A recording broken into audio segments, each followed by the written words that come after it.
S-300 भी कौन बनाएगा? रसिया। 400 भी और 500 भी।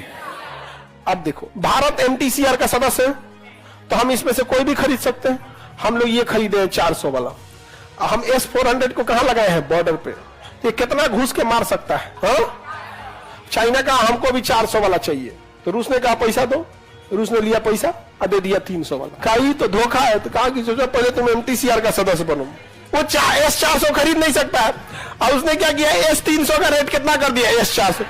तो कहा कि इतना का है, तो कहा कि अभी ये नया नया है ना, तो इस पे हम डिस्काउंट दे रहे हैं। नहीं समझे? अभी मोदी जी गए हैं रसिया, S-400 खरीद के। S-400 तो आइए गया है, बात किस पे कर रहे हैं? S-500। अगर S-500 आ गया, तो अगर आप बॉर्डर पे इसको लगा दिए, तो 500 किलोमीटर अंदर चाइना का कोई जहाज उड़ रहा होगा ना, तो सूंघ के मार देगा उसको, जो मार देगा यहाँ पे।